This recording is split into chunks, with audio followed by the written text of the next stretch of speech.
What happens when one of the most fearless voices in Congress sits down with a late-night host who thinks he can steamroll anyone? Tonight, we dive into the explosive confrontation that ended with Congresswoman Jasmine Crockett being escorted off the Jimmy Kimmel live set, but not before she delivered some truth that left the host scrambling. This isn't your typical celebrity interview gone wrong. This is what happens when someone refuses to play the game.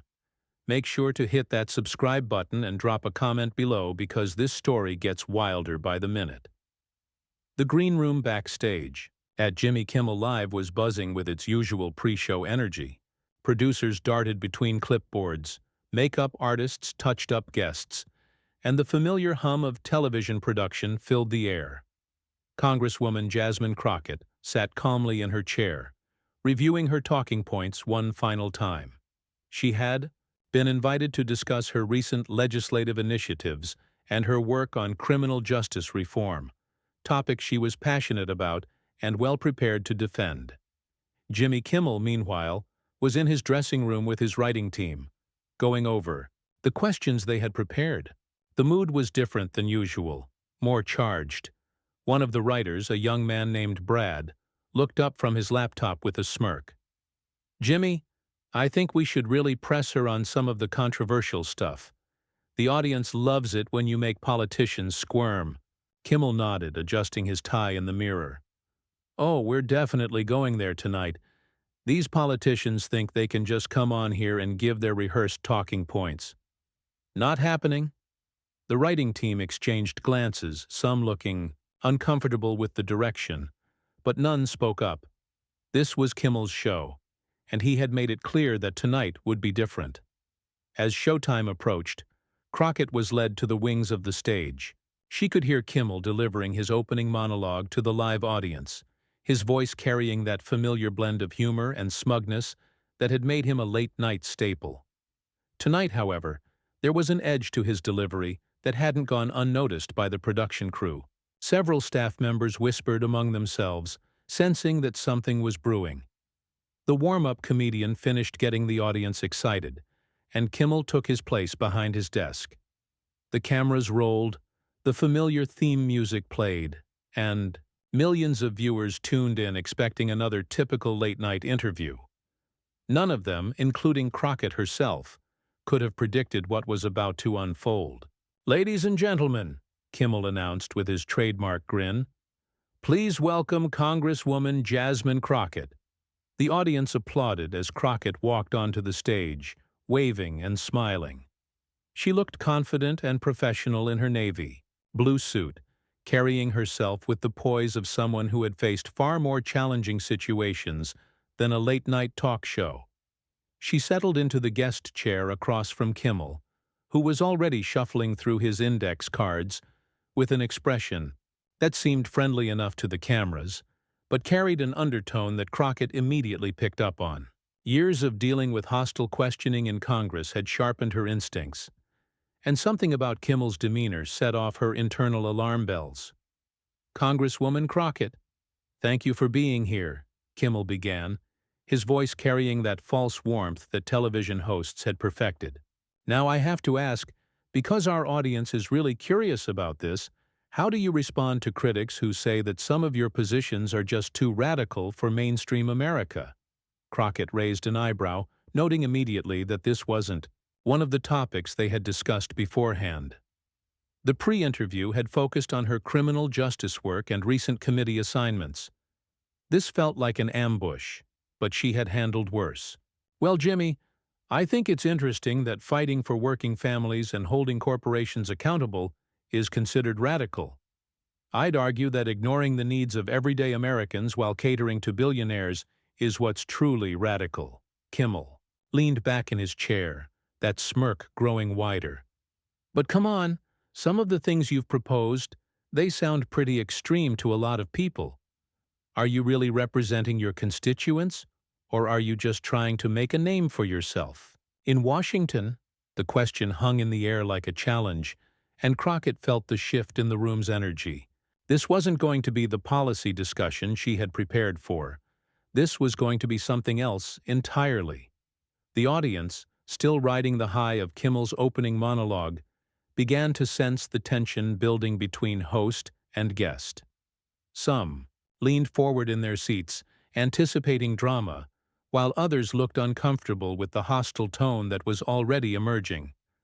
Crockett maintained her composure, but her voice carried a subtle steel when she responded.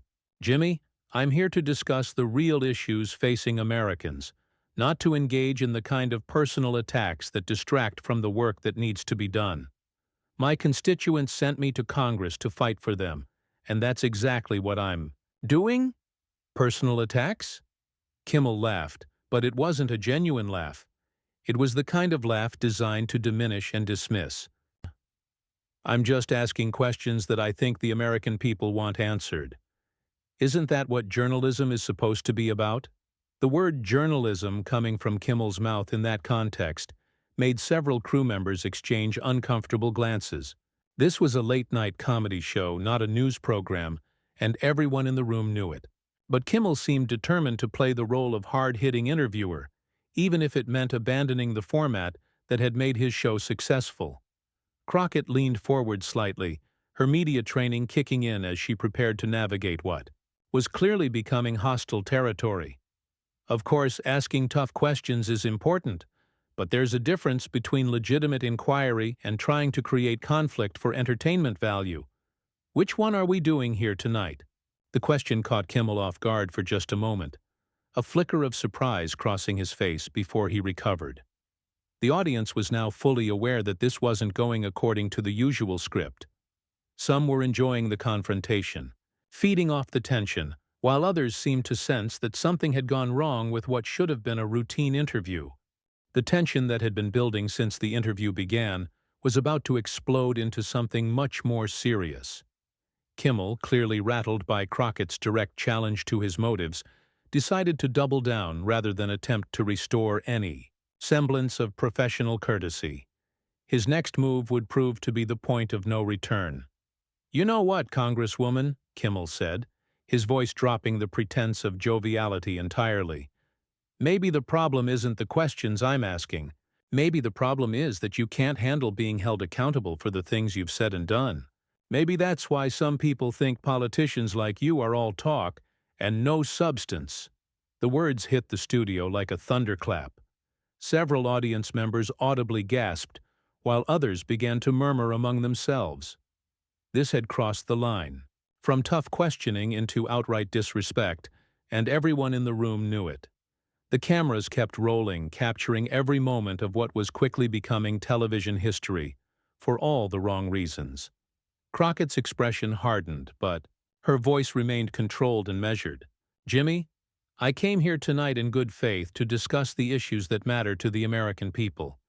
Criminal justice reform, economic inequality, protecting voting rights. These are serious topics that deserve serious discussion. What you're doing right now is beneath the platform you've been given." "Beneath my platform?" Kimmel shot back, his voice rising. "This is my show, and I'll ask whatever questions I want to ask. You politicians think you can just come on here and control the narrative, but that's not how this works. The American people deserve to know who you really are." The irony of Kimmel lecturing anyone about serving the American people while simultaneously turning a policy discussion into a personal attack was not lost on Crockett. She had dealt with hostile questioning from some of the most ruthless political operatives in the country, but this felt different. This felt petty and small, designed not to inform but to humiliate. "Who I really am," Crockett repeated, her voice gaining strength. "I'm someone who worked her way through law school, who spent years as a public defender fighting for people who couldn't afford representation, who got into politics not for fame or fortune, but because I saw too many people getting left behind by a system that's supposed to work for everyone. That's who I really am, Jimmy. The question is, who are you really?" The comeback landed with devastating precision. Kimmel's face flushed red, and for a moment he was speechless. The audience, which had been riding the wave of confrontation, suddenly seemed to realize that their host was not coming out on top of this exchange. Some began to shift uncomfortably in their seats, while others started to actively root for the Congresswoman who was holding her own against their increasingly aggressive host. But instead of backing down or attempting to salvage the interview, Kimmel made the decision that would define the rest of the evening. You know what? That's rich, coming from someone who's been in Congress for what, 5 minutes, and already thinks she knows everything. Maybe instead of lecturing me about my platform, you should focus on actually accomplishing something meaningful, instead of just making noise on social media. The attack was personal, petty, and completely unprofessional.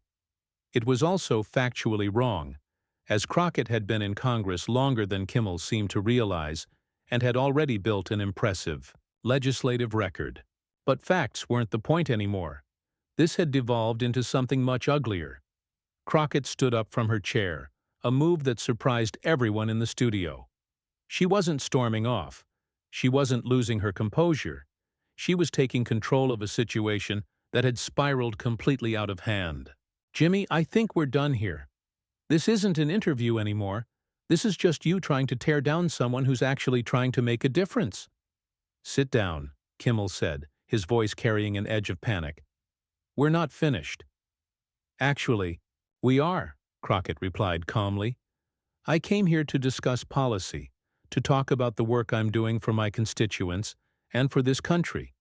You've made it clear that's not what you're interested in. So yes, we're finished.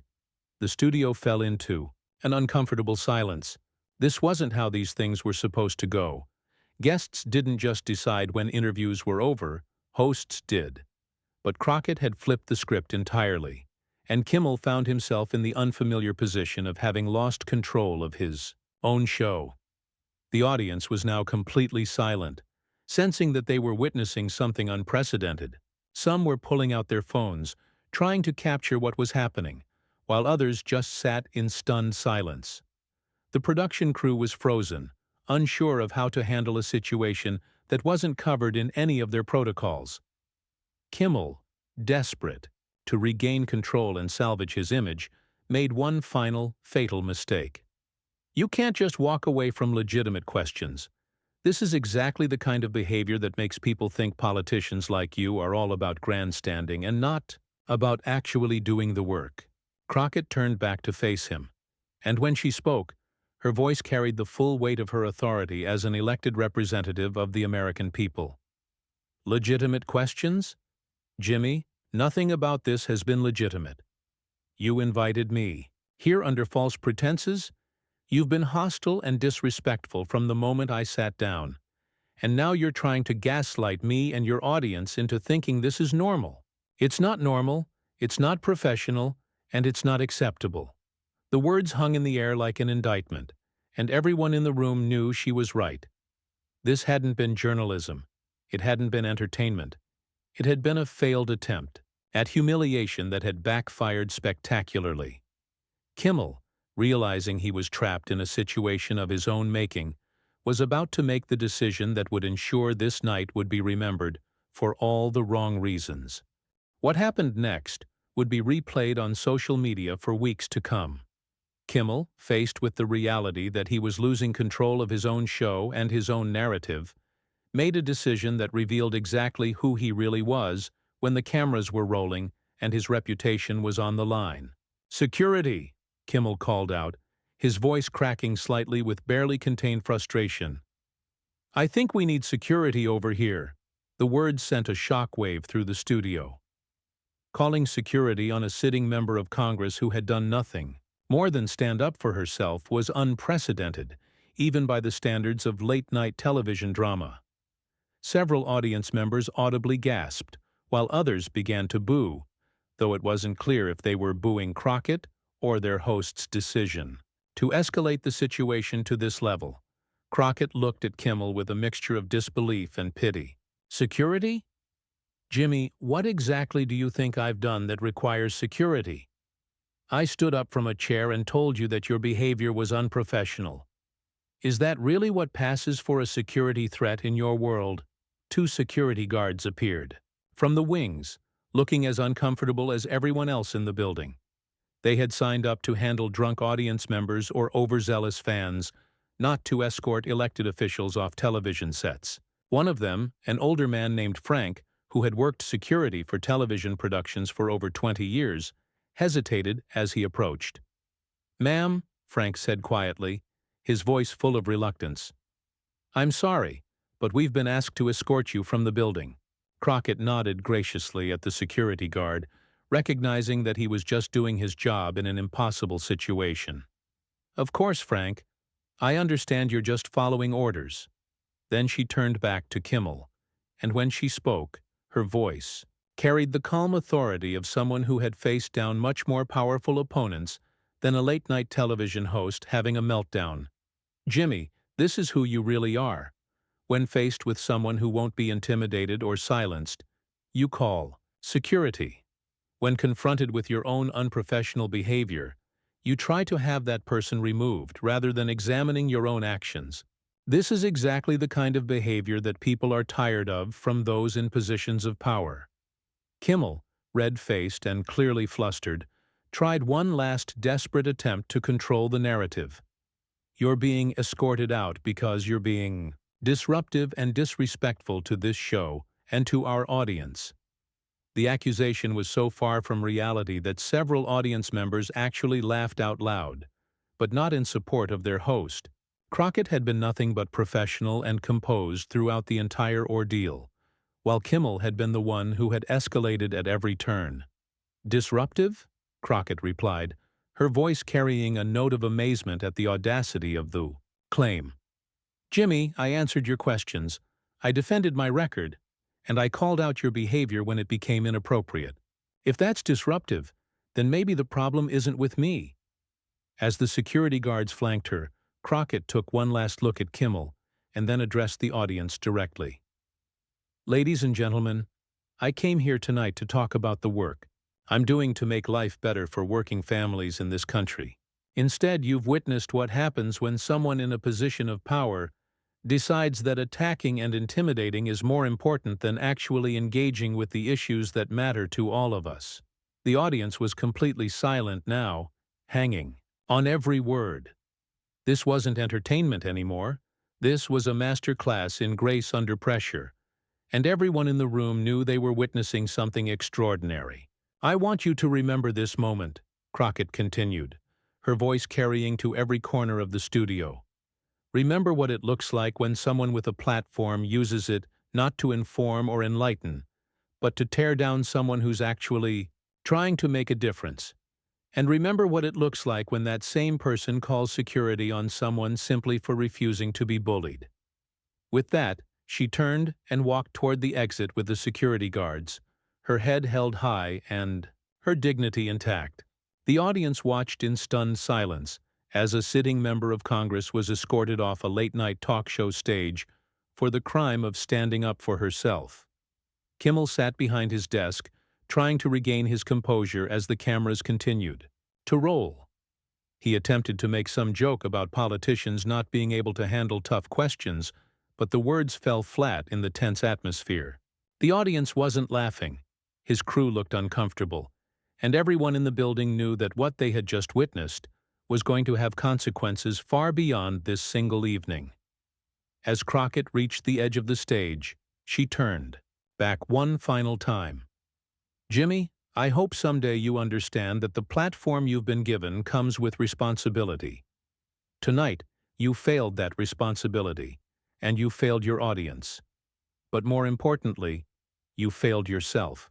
And with those words, Congresswoman Jasmine Crockett walked off the Jimmy Kimmel Live stage, leaving behind a host who had revealed far more about his own character than he had about hers. The cameras finally stopped rolling, but the damage to Kimmel's reputation had already been done. In trying to tear down a public servant, he had instead exposed his own small-mindedness and lack of professionalism to millions of viewers. The audience sat in uncomfortable silence as the show went to commercial break, many of them already reaching for their phones to share what they had just witnessed. This wasn't just a failed interview. It was a defining moment that would be remembered long after the credits rolled. So what do you think about how Kimmel handled this situation? Was he right to call security? Or did he reveal something troubling about how some people in power react when they can't control the narrative? Drop your thoughts in the comments below and make sure to subscribe for more stories that reveal the truth behind the headlines.